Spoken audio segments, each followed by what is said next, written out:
welcome back to Actual English, everyone. I'm Jennifer Clyde. It's time for lesson 263, and it's our third self-introduction topic.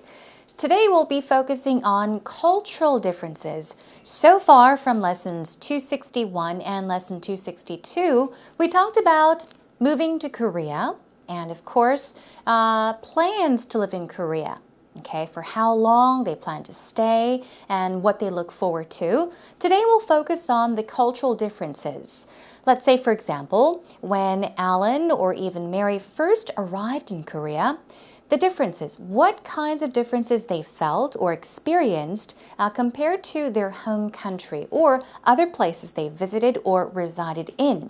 So I think it's going to be another fun-filled episode or lesson. So if you're ready, let's begin with our first segment. It's time for Actual Talk.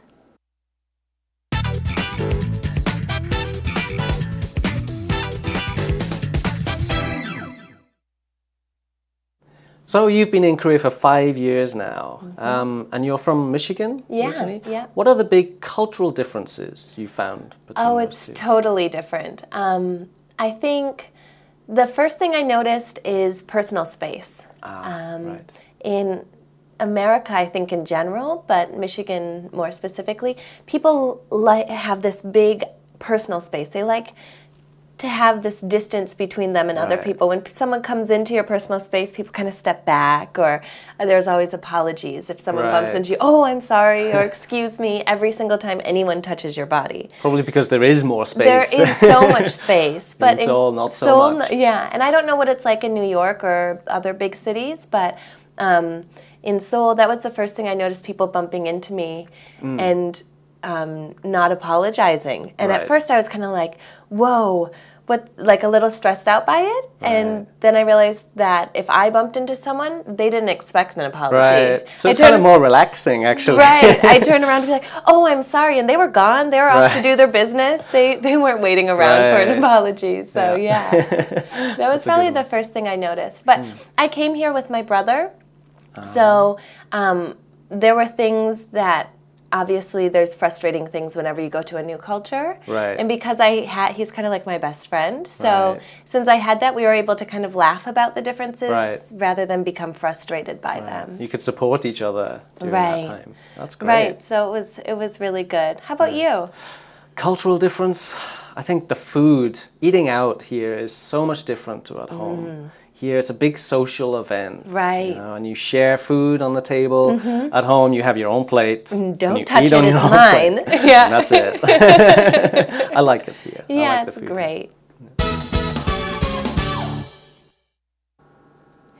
Welcome back, everyone. Did you enjoy the conversation? So we had Alan and Mary talking about the cultural differences, how they were shocked or what was very different when they first arrived. We did talk about culture shock very briefly and even mentioned reverse culture shock. So you remember the difference between the two, right? Culture shock is something you experience when you go to a new environment or a new atmosphere, a whole different country. And it takes time for almost everyone to adjust to a new environment or atmosphere. That's when you would say culture shock. But let's say, for example, after you study abroad or after you reside in a foreign country for some time and you've adjusted, you return back home and you have to readjust. We're talking about the emotional and psychological stage of readjusting. That would be called reverse culture shock. Okay, today we'll be talking about the cultural differences. So let's take a look at the conversation. Here we go. Alan began by saying, so you've been in Korea for 5 years now. This is something we know, okay? And you're from Michigan originally. See, we went over this originally as well. And he says, what are the big cultural differences you've found between the two? The two meaning what? The two countries, the US and Korea. We're specifically comparing Michigan and Seoul because Mary is from Michigan, a small town in Michigan, and here in Korea she lives in Seoul, a very busy city. They're the very opposite, right? So Where she used to live in Michigan, it was a very small town, a very quiet place. But Seoul is a whole different place, a very busy city. So he asks, what are the big cultural differences you found between the two places? Mary says, oh, it's totally different. It's completely different. It's very different. I think the first thing I noticed is what? Personal space. What is personal space? She will be moving on and talking about what personal space is and giving us examples, but personal space is very similar to private space. We don't say private space, but to help you understand personal space, think of it as private space. So you have your own personal space. I do as well. We all do. It's that invisible boundary or a borderline that we have around ourselves that we consider unacceptable for others to cross. Okay? So we all have our own boundaries and we don't want people to come in that circle. That is what we call a personal space. Okay, so I have my personal space. You have yours as well. So she says, the first thing I noticed is personal space.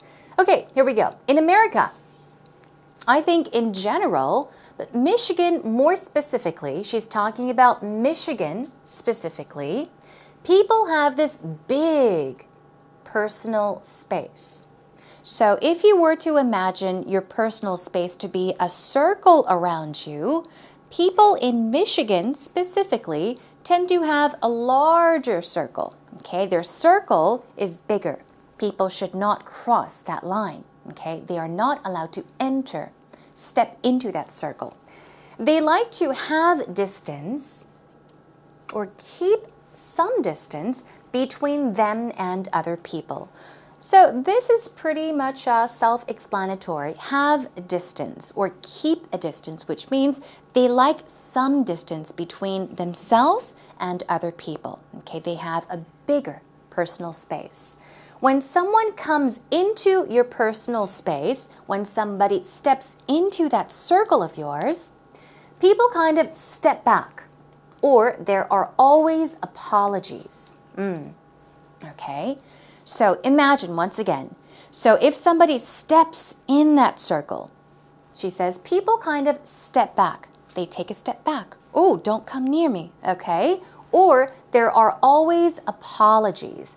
Apologies meaning people always say sorry. They almost always apologize.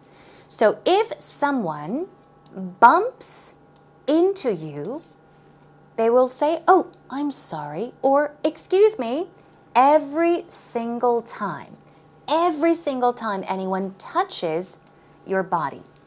We're saying by mistake, okay? Somebody may walk too close to you and they may touch your body, okay? By mistake, okay? We're not saying, by purpose or intentionally, but if somebody walks too close to you or they come too close to you and bumps into you and touches your body, most likely in Michigan, people will say, I'm sorry or excuse me, okay? So Alan says probably because there is more space. I would think so too. More space meaning what? Michigan. Or that area is a lot larger, okay? It's got more land, larger land. So we're talking about having more space. And she says there is so much space. I don't know what it's like in New York or other big cities. So I don't know what it's like in New York or any other big cities, but in Seoul, that was the first thing I noticed. Once again, the first thing I noticed. People bumping into me and not apologizing. So here we go. Bumping into once again. Bump into means, number one, it can mean to encounter someone, to meet someone unexpectedly. But physically, to bump into can also mean to violently collide against something or somebody. Boom, bump into something or someone. So she's saying in Seoul, people tend to bump into her and not apologize. They don't say, excuse me. They don't say, oh, I'm sorry. People do. I think more and more people apologize now, but let's say 10, 20, 30 years ago, it's almost so natural. You bump into each other, it's okay. Okay, people don't really mind. But that is what she is saying. She's comparing big cities to, places such as Michigan, a small town where she is from. And so she says, at first, in the beginning, at first, I was kind of like, whoa, a little stressed out by it. So she would say, whoa, and she would get stressed out by it. Whenever people bumped into her and they didn't apologize, she would get stressed out. And then I realized that if I bumped into someone, if she bumped into someone, they didn't expect an apology. That's the point. They didn't expect an apology. So expect means what? It means to look forward to something or even to anticipate. You expect something almost naturally, okay? So she's saying, I realized when I bumped into somebody, well, they didn't expect an apology. People did not expect me to say sorry, okay? And then Ellen says, right, so sort of more relaxing actually, okay? That's true. It's a lot more relaxing. Right, she says, I turned around to be like, oh, I'm sorry, meaning she bumped into somebody and turned around to say, oh, I'm sorry, but what happened? They were gone. Okay, she's giving an example of when she bumped into somebody, they didn't expect her to apologize. So she bumped into somebody and turned around to say sorry, but she turned up, sorry, but they were gone. That's what she's saying. They were off to do their business. They just went on. They continued walking or doing what they were doing. Business here does not necessarily mean business. We're just saying that they were doing what they were doing. Business does not exactly mean work. In this case, it means people went back to doing what they were doing. They didn't care. They didn't wait for an I'm sorry, okay?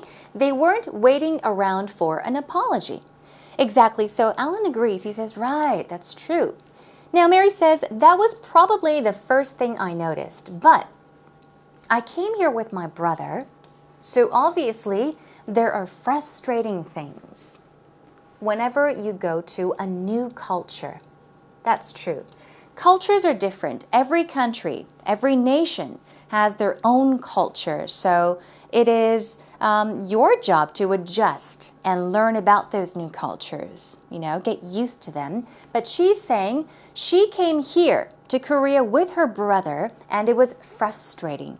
Frustrating could also mean disappointing or stressing, very irritating, okay? And because he's kind of like my best friend, so since I had that, we were able to kind of laugh about the differences rather than become frustrated by them. So what is she saying?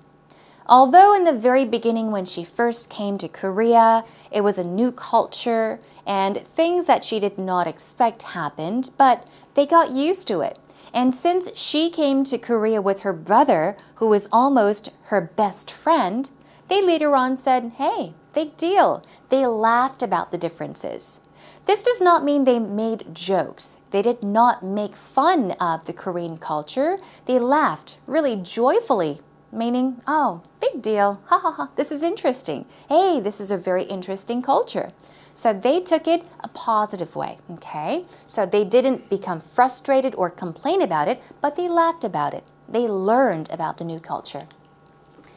Here we go, Alan says, right, you could support each other during that time. And that's great. Support means to what? Encourage each other, to give aid or courage to somebody. And she asks, right, so it was really good. How about you? Let's find out about Alan. Alan says, cultural difference. I think the food. Eating out here is so much different to at home. Okay. At home, in this case, he's talking about his home country. Okay. His hometown in Wales. But he says eating out. Eating out is what? 외식. It's not eating at home, but going out to a restaurant to eat. So eating out here in Korea is so much different to at home. Here it is a big social event. People get together to eat out a lot. You know, you share food on the table. That's right. At home, you have your own plate. Your own very plate. You eat from your own plate or on your own plate. So he's just talking about the difference. Here in Korea, that's true. We have side dishes and stews and all these dishes, main dishes, spread out on the table for everybody to share. Okay? So you share food on the table with everybody here in Korea, whereas in the US or Canada or even the UK, people tend to have food on their own plates and they eat from their own plates. That's exactly what he is saying. So Mary says, that's right. Don't touch it. It's mine. That's what you would say in their home country or their hometown. Don't touch it. Don't touch the food on my plate because this is mine, okay? There's not so much sharing in their nation. So he's saying, yeah, that's it. I like it here. He's talking about enjoying the fact or enjoying sharing food with people. I like it here. I like the way people share food on the table. It's nice. And of course, Mary agrees. She says, yeah, it's great. So they seem to really like the Korean culture. I think it's a great culture too. Okay, so everyone, let's take a moment to listen to the whole actual talk conversation one more time. So you've been in Korea for 5 years now, and you're from Michigan originally? Yeah. What are the big cultural differences you found between those it's two? totally different. I think the first thing I noticed is personal space. Right.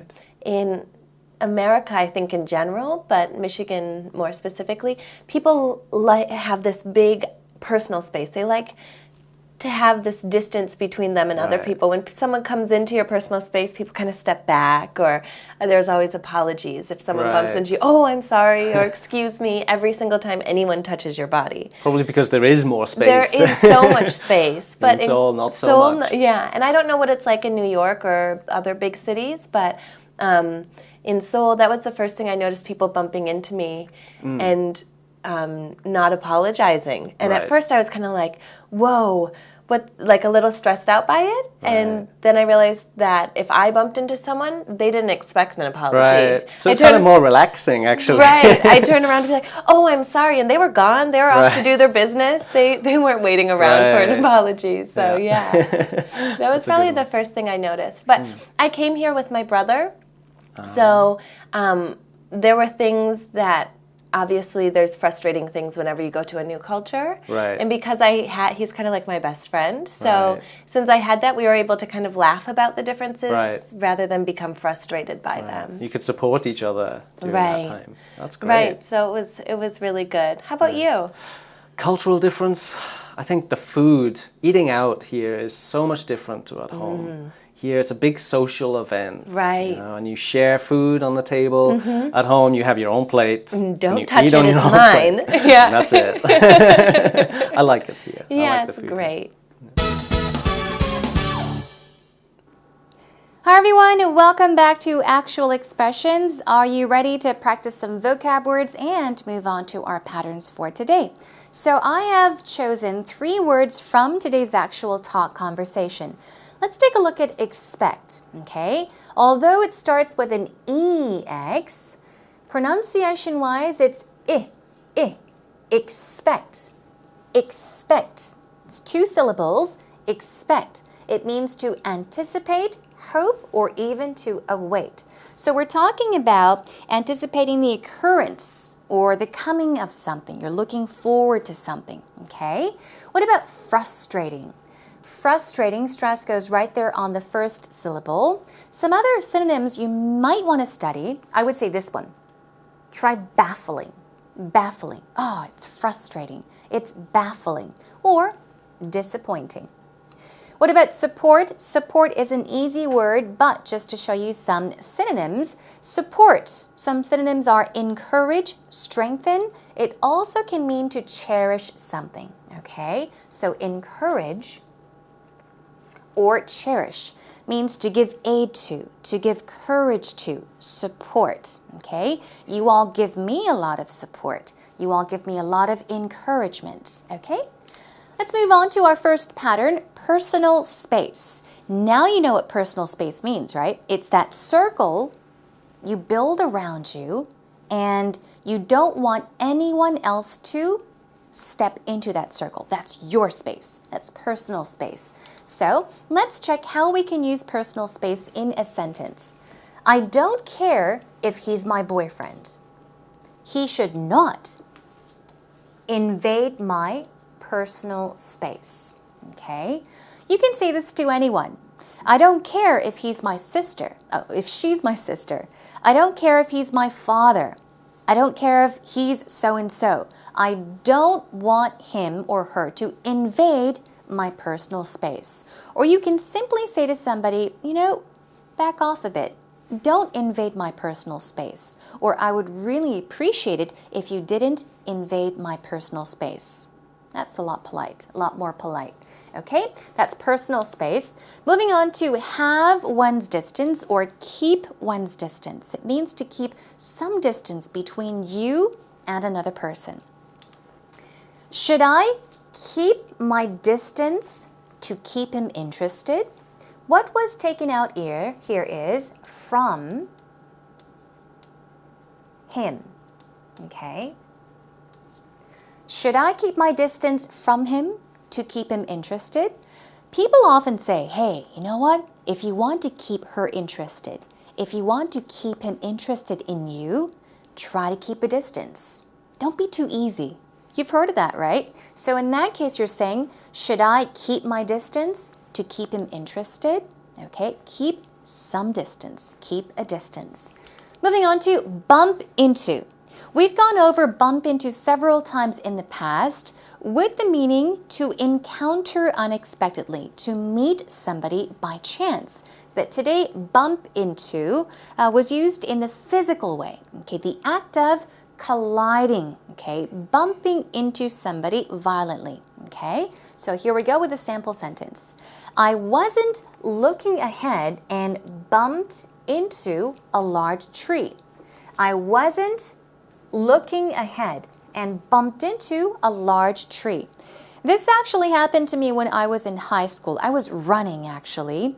I had arrived at school. I just got off the school bus and we were late. So I was running to my classroom. But my friends called me from behind. So as I was running, I looked back and I said, hey, hi. And I turned around and I bumped into a tree. And that really hurt. So if you bump into something, you collide violently against something or somebody, please try using bump into. Okay, that is all for today's actual expressions. Practice them more on your own.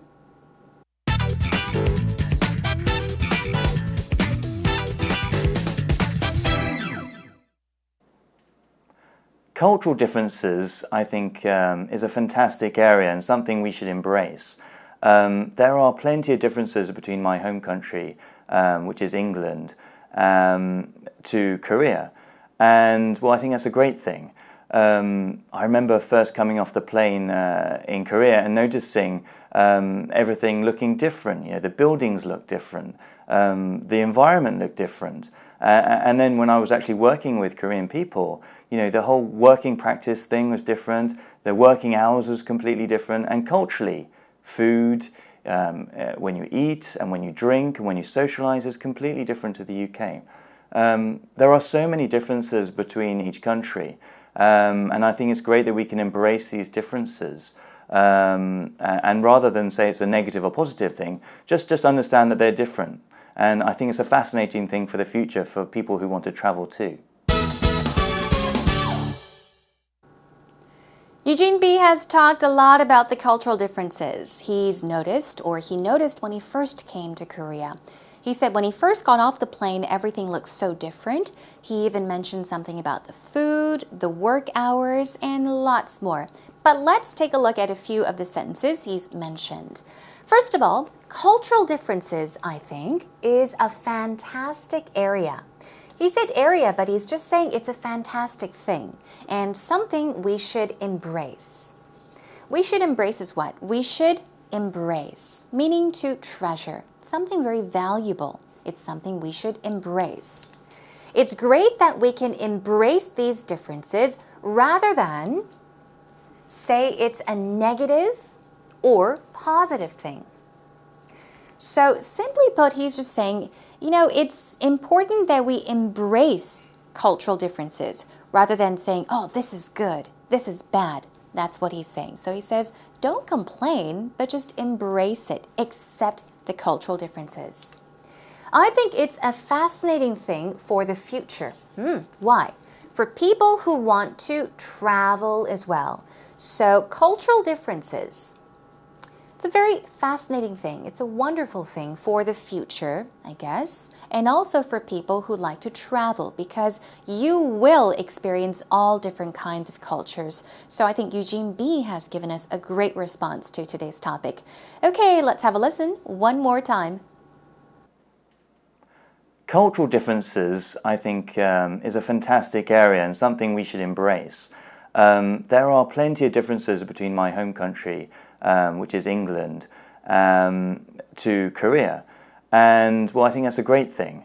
I remember first coming off the plane in Korea and noticing everything looking different. You know, the buildings looked different, the environment looked different. And then when I was actually working with Korean people, you know, the whole working practice thing was different, the working hours was completely different, and culturally, food, when you eat and when you drink and when you socialize is completely different to the UK.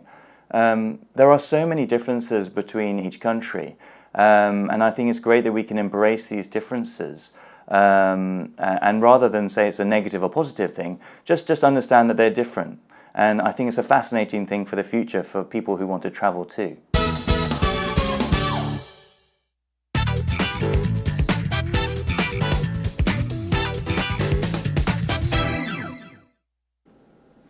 It's true. There is no right, there's no wrong, there's no positive, there's no negative. Although you may have difficulty adjusting to certain cultures or getting used to certain cultures, cultures are very, very important.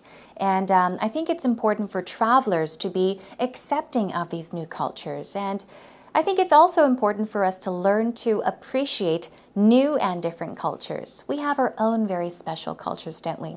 Okay, so I hope that you learned a lot today. Through today's actual talk conversation, I learned a lot about Mary as well as Alan, and Eugene B has pointed out some great points in today's actual story. So please do listen to it more and more and more, okay?